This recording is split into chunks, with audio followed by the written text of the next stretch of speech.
A ótica e a fisiologia da visão abordado em um livro inédito.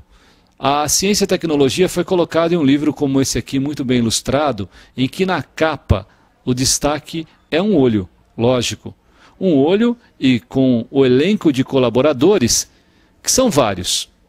Uma abordagem multidisciplinar fez do livro do professor Dr. Luiz Alberto Carvalho um livro muito bem ilustrado e escrito. Professor, o que a gente vai encontrar nesse seu livro e o porquê compor um livro dessa natureza? Esse livro a gente fez basicamente, Kleber, para auxiliar o aluno que gosta de ótica. Só que a ótica voltada para um assunto cotidiano, que é a visão. No caso, o que seria a visão no nosso cotidiano? Quais as principais partes do livro, para a gente entender um pouquinho o que vocês pensaram para escrever? Então, conforme a gente pode ver aqui, posso folhear aqui? Esse livro contém vários tópicos. E a gente começou convidando um dos meus professores de mestrado, que é o Dr. Arley Bicas, que está falando aqui da história da oftalmologia. Então, conforme o leitor vai se engajando nessa leitura, que inclusive para a gente foi super agradável ter feito o livro, né? O processo de escrita foi um prazer para a gente estar colaborando com tantas pessoas interessantes, ex-professores e atuais colaboradores e pesquisadores, né? Então, conforme o leitor vai lendo o livro, ele vai vendo que são assuntos bem específicos em áreas diferentes, mas todos voltados para a oftalmologia. No caso da história da oftalmologia, ela tem uma peculiaridade que começa aqui logo na página 1, em que, como ele disse, um professor orientador dele, o professor Bicas, ele explicou muito bem que no período colonial já existia, já se falava da oftalmologia no Brasil. Eu não imaginei que no período colonial essa abordagem fosse tão assim séria, mas já existia essa possibilidade? Sim, você vê que é interessante, né? Porque esse livro, eu costumo dizer que um fator muito interessante dele é que ele foi escrito por brasileiros. Tá? Ele tem uma única participação de um indiano, que é fabuloso, que é um professor lá em Bombaim, muito amigo meu, e que desenvolveu técnicas lá na Índia, mas foi o único convidado que não é brasileiro. Mas então, a técnica da Índia, a oftalmologia difere da brasileira ou só se aproxima em alguns pontos, onde elas são divergentes e onde elas são convergentes, já que o assunto é ótica? Então, não tem assim uma divergência, é que há técnicas desenvolvidas em outros lugares do mundo que são interessantes. E na época que a gente estava organizando o livro, ele desenvolveu uma técnica chamada aberropia, e eu achei que seria interessante ele contribuir com um capítulo. E o que é aberropia? A aberropia é uma mistura de miopia com aberrometria. E é realmente uma coisa interessante. Ele descobriu que tem pacientes que não adianta você corrigir a visão dele, nem com óculos, nem com cirurgia refrativa, que ele continua míope. Ele descobriu que esse processo acontece no cérebro e não no olho humano. E aí, para corrigir uma coisa dessa? Então, por isso que é tão interessante a técnica. A gente está chegando hoje num ponto em que o sistema óptico do olho humano já está quase todo resolvido, do ponto de vista óptico. A gente já consegue resolver todos os problemas de defeito óptico do olho, como se fosse corrigir as lentes de uma câmera.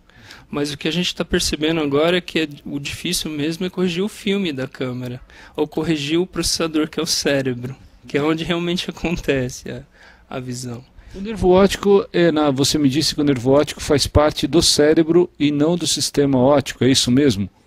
Exatamente. O nervo óptico e a retina são uma extensãozinha do nosso cérebro. Isso é muito legal, porque você tem que imaginar o seguinte: tato, olfato, audição, todos os 5 sentidos, paladar. Dizem que até tem um 6º sentido, né, mas cientificamente ainda não é comprovado, mas enfim, todos esses sentidos são extensões cerebrais.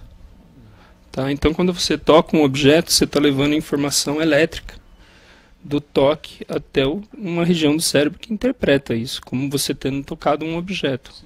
o olho é a mesma coisa, ele transforma a luz em sinal elétrico.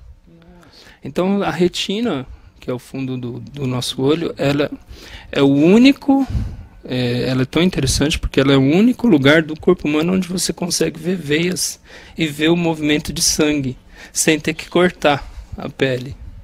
Então serve para fazer vários diagnósticos, e a gente aborda isso nesse livro, que são doenças como glaucoma, retinopatia diabética e etc.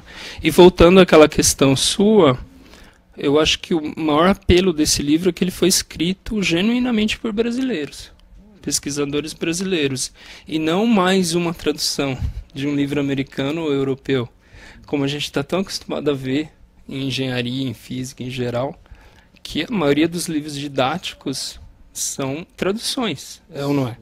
Não é? E esse não, a gente quis fazer um livro para o aluno que gosta de estudar a ciência da visão, na realidade. Então, ele pode ser engenheiro, ele pode ser físico, ele pode ser biólogo, ele pode ser médico, oftalmologista. Tem pessoas aqui de todas as áreas. Inclusive, o último capítulo aqui tem várias equações, foi escrito por matemáticos. Então, pode dar um close aqui. Olha. Matemáticos falando de visão. Matemáticos falando de visão, olha as equações, ó. Coisa que pessoas que folheiam um livro pela primeira vez não acreditam e vêm me perguntar, poxa, mas como que um matemático contribuiu com um capítulo para o livro de vocês? Mas como então? Diga pra gente aí, como que ele consegue contribuir? Então, olha o título do capítulo dele, Interpolação de curvas e superfícies. Aqui, ó. E aí? Modelagem da córnea humana por técnicas de interpolação.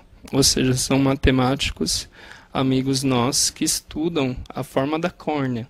E a forma da córnea de um ponto de vista matemático. Então tem muita coisa ali de matemática. Com certeza tem muita coisa, mas além do matemático, teve aqui dentro desse livro algumas outras contribuições. Simulação computacional do olho humano. Aqui já entra para quem gosta de computação. É um livro multidisciplinar mesmo, na mais forte acepção da palavra, envolvendo a oftalmologia. Nesse caso aqui, Luiz, a simulação computacional do olho humano, o que ele abordou? Que eu vi que está bem aqui ilustrado, com figuras do olho, quase todos eles muito coloridas. Essa foi uma ideia original, quando eu voltei de Berkeley, na Califórnia, do meu doutorado de sanduíche. Eu fui falar com uma professora lá da computação, aqui mesmo, da USP São Carlos, a doutora Rosane Minguim. E ela estava voltando da Inglaterra, que ela tinha feito o doutorado dela em visão computacional, visualização computacional, aliás, e ela usava o som para visualizar coisas. Então, por exemplo, o usuário passava o mouse em cima de uma superfície, se ali tivesse uma alta curvatura, o computador emitia um som mais agudo. Se tivesse mais plano, emitiria um som mais grave. De tal maneira que quando eu falei para ela que eu trabalhava com topografia de córnea, ela ficou fascinada com a parte de visualização disso, computacional disso. E aí eu introduzi a ideia de modelar o olho humano computacionalmente. E deu certo. Uma coisa que eu já estava fazendo lá em Berkeley. E começamos um grupo aqui em São Carlos. Então, esse grupo hoje já deu 2 teses de mestrado, que eu e o Ademir Bruno orientamos, e tá aí o resumo disso. Quer dizer, os alunos participaram desse capítulo e ficaram orgulhosos de tão jovens já contribuindo para um livro. O currículo é ótimo. Para o currículo deles foi ótimo. Com certeza, mas além disso aqui, além da simulação, né, computacional do olho, teve um outro aqui, um outro título, né, que é a modelagem e simulação do sistema óptico. Aqui já é uma outra abordagem, né, Luiz? Isso é que tem 2 coisas diferentes, né? Você pode modelar o sistema óptico do olho sem se preocupar muito com como ele é fisicamente, tá? E é o que a gente está vendo aqui. São vários modelos de olhos, tá? E a gente tem uma vantagem, porque a gente aqui no laboratório tem um topógrafo de córnea que nos dá essa primeira superfície com alta precisão, tá? Então não é só um modelinho, vamos dizer que virtual. Ele é baseado em dados reais.